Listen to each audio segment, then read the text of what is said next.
दोस्तों, आज की कहानी है डॉक्टर बहू ने किया सास का इलाज। प्रियंका डॉक्टर की पढ़ाई कर रही थी, लेकिन उसकी सास कोकिला को उसकी पढ़ाई करना बिल्कुल पसंद नहीं था। वह जानबूझकर उन्हें घर के कामों में उलझाए रखती थी। प्रियंका के घर उनकी सहेली आती है। नमस्ते आंटी, प्रियंका घर पर है क्या? सास, कौन है तुम और तुझे क्या काम है मेरी बहू से? जी, मैं उनकी सहेली नीलम हूँ। आजकल उसका एग्जाम है ना, और मुझे उसकी किताबें मंगाई थी, वही देने आई हूँ। अच्छा, तू नीलम जो साइकिल बहू फोन पर मेरी बहू के कान भरती रहती है। देख लड़की, अगर आज के बाद तूने मेरी बहू को उल्टी सीधी बात पढ़ाई तो मुझसे बुरा कोई नहीं होगा। अरे खबरदार, अगर आज के बाद तूने मेरी बहू को फोन किया और दोबारा यहाँ दिखाई दी। अरे माँ जी, पता नहीं आप किस जमाने की औरत है। मैं तो सिर्फ आपकी बहू की मदद करना चाहती थी, लेकिन क्या करे, बेचारी की किस्मत ही टूटी है, उसे आप जैसी सास मिली है। ठीक है, जाती हूँ मैं, बहुत देखी है मैंने तेरे जैसी। शाम को प्रियंका अपने पति के साथ घर पर आती है। प्रियंका, माँ जी, मेरी बहन नीलम घर पर आई थी क्या? माँ जी बोली, अरे बड़ी बदतमीज है तेरी सहेली, औरों से बात करने का ढंग भी नहीं है। उसे तो मैंने बड़े बड़े ताने सुनाकर भगा दिया। सास कोकिला, अरे यह तेरी बेकार की पढ़ाई में क्या रखा है? बड़ी आई डॉक्टर बनने, चुपचाप घर के कामों में ध्यान दे। सास कोकिला, कल मेरी कुछ सहेलियां घर पर आ रही हैं, इसकी खातिरदारी में कोई कमी नहीं रहनी चाहिए। बहू, जी माँ जी। प्रियंका के साथ मुंह फुलाकर वहां से चली जाती है। अगले दिन का पूरा समय प्रियंका का सास की सहेलियों की खातिरदारी में और घर के काम में बीत जाता है, और प्रियंका एग्जाम नहीं दे पाती है। उस रात प्रियंका अपने पति करण को सारी बात बताती है।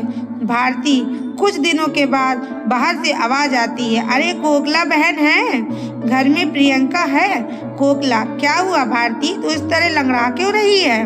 भारती, अरे क्या बताऊं कोकिला बहन, सीढ़ियां उतरते वक्त मेरा पैर फिसल गया और पैर में सूजन आ गई है, इसलिए तेरी बहू से दवा पानी कराने आई हूँ। कोकिला, मेरी समझ में नहीं आता, तुम लोग छोटी छोटी बातों को लेकर डॉक्टर के पास क्यों जाते हो? अरे तेरा पैर मुड़ गया है ना, बस ला, अभी तेरे पैर को ठीक कर देती हूँ, दिखा तेरा पैर। कोकिला भारती का पैर पकड़कर जोर से खींचती है। भारती, मर गई रे, ऐसा बोलकर जोर से चीखती है। कोकिला, अरे क्या हुआ, आराम मिला? एक तो मेरा पैर पहले से मचका हुआ है, कहीं ऐसा ना हो कि ज्यादा मोच कोट हो जाए। रहने दे तू, अब मैं चलती हूँ। और वो चली जाती है।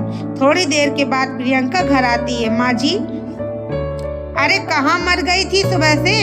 प्रियंका, माँ जी, मैं अपनी किताबें लेने गई थी। प्रियंका अपने कमरे में चली जाती है। माँ जी, अच्छा, इन किताबों ने इसका दिमाग खराब कर रखा है, यह किताबें ही सारी मुसीबत की जड़ हैं। थोड़ी देर में वहाँ पेपर बस्ती लेने वाला और खाली बोतल लेने वाला चिल्लाता हुआ गुजर रहा होता है। सास ने बहू की सारी किताबें पेपर वाले को दे दी। पेपर वाला बोला, यह सब तो अंग्रेजी में लिखी हुई बहुत महंगी किताबें हैं। कोकिला बहन बोली, तो लेकर जाता है कि नहीं? वैसे पेपर वाला सब किताबें लेकर चला जाता है। प्रियंका को जब इस बात का पता चलता है तो वह बहुत दुखी होती है और अपनी पढ़ाई पूरी करने के लिए लाइब्रेरी में पढ़ने के लिए जाने लगती है। कुछ दिनों के बाद सास कहती है, अरे मर गई रे बाप। सास को बहुत दर्द होता है और वो चीखने लगती है, उसको सहा नहीं जाता। बेटा करण, क्या हुआ माँ, तुम्हारी तबीयत तो बिगड़ती जा रही है, वह बंगाली बाबा की दवाई नहीं लाई? माँ कोकिला, अरे नाम मत ले उस ठगी का, वह खुद का उपचार ही नहीं कर सकता, मेरा क्या करेगा? बेटा करण, ठीक है ना, मैं प्रियंका को फोन करके बुलाता हूँ। प्रियंका लाइब्रेरी में बैठे हुई पढ़ रही होती है, तभी उसका पति करण का फोन आता है। प्रियंका, जी बोलिए जी। करण, माँ की तबीयत ठीक नहीं है, जल्दी घर पर आ जाओ। प्रियंका, जी मैं अभी आती हूँ। थोड़ी देर के बाद प्रियंका घर पर पहुँचती है और कहती है, क्या हुआ माँ जी? माँ जी, हाँ बहुत बड़ा बुखार है। प्रियंका, फिक्र न करो माँ जी, आप मुझे एक बार चेकअप तो करने दीजिए, सब ठीक हो जाएगा। माँ जी, अच्छा ठीक है बहू, जैसी तेरी मर्जी। प्रियंका कोकला का चेकअप करती है। फिक्र न करें माँ जी, आपकी बीमारी समय रहते पता चल गई है, ठीक हो जाएगी। अगर थोड़े दिन गुजर जाते तो इन्फेक्शन ज़्यादा हो जाता और लेने के देने पड़ जाते। प्रियंका अपनी सास को एक इंजेक्शन लगा देती है और खुद कुछ दवाइयाँ खाने के लिए देती है। प्रियंका, अब आप एकदम ठीक हो जाएंगी। कुछ दिनों के बाद कोकला पूरी तरह ठीक हो जाती है। अपनी बहू के साथ किए हुए बुरे बर्ताव से कोकला को बहुत पछतावा और शर्मिंदगी महसूस होता है। वह अपनी गलती का पश्चाताप करने के लिए अपनी बहू को उसकी किताबें ला कर देती है। सास, कोकला, मुझे माफ कर दे बहू, अगर तू सही वक्त पर मेरा इलाज नहीं करती तो पता नहीं क्या होता। माँ जी, आप ऐसी बातें क्यों कर रही हैं? मैंने जो किया वह तो बहू होने के नाते मेरा फर्ज था।